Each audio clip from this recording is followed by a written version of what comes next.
bias comes from different sides. One of which is that the senior people in the journalism world in fact don't have academic qualifications. Some don't necessarily need it, because it's not like my friend Vimal Madhavan, he told me 24 years ago. What he told me was far more useful than what anybody with a PhD could have told me, right? So you don't need a degree to be good in your field, and they need to be confident about that. It's where I think they don't have a degree, and also they're not confident enough about their own standing and their own abilities.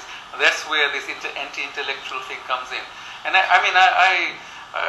actually raised with Shailen and Professor Biman Prasad, a few months ago, that one of the things we could be doing is we should be encouraging people out there who are not in the media themselves to write articles for the media. And why don't we give some prizes for, let's say, the best article in science, the best article in this and that, written by a non-media person.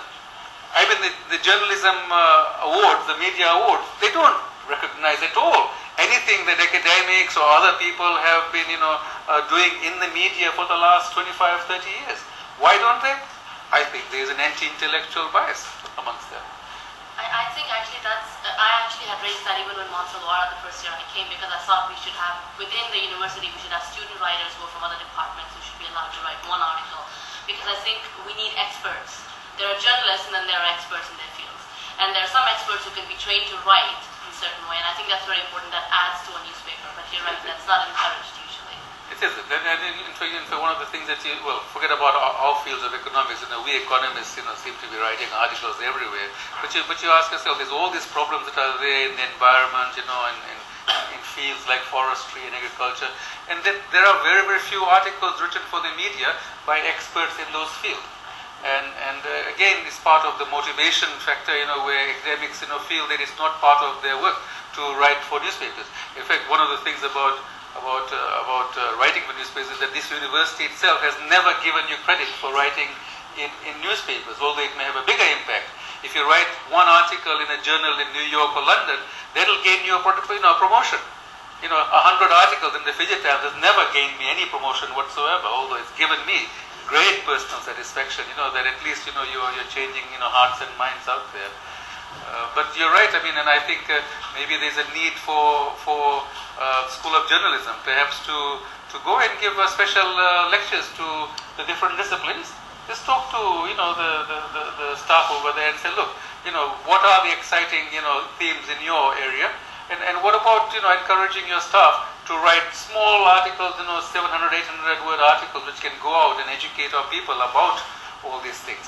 I noticed that, there are organizations, like World Wildlife Fund, they're writing about, sea levels rising and, warming and all the rest of it. But, they're not going into messy stories now. Remember, journalists are a very threatened species the world over. When you write the truth, in many countries in the world, things don't go too well for you. It's not so bad here. People haven't disappeared over here, but in many other countries, journalists have disappeared. Any more questions? Hope we don't come to that. Academics have disappeared as well too. So academics and journalists are in kind of the same category. This was very, very good for us, and I hope that these students will keep this in mind. Where are the people from, Sorchar? Where are the students from? What are the different countries? Say your countries. That's PNG. Okay. PNG. We can start from the back. PNG. Shiva. Yes, we know about the people of Fiji. Where are Solomon Islands? Any Solomons? Other than Fiji. Yeah. Solomons, Vanuatu. No. Tonga. Tonga.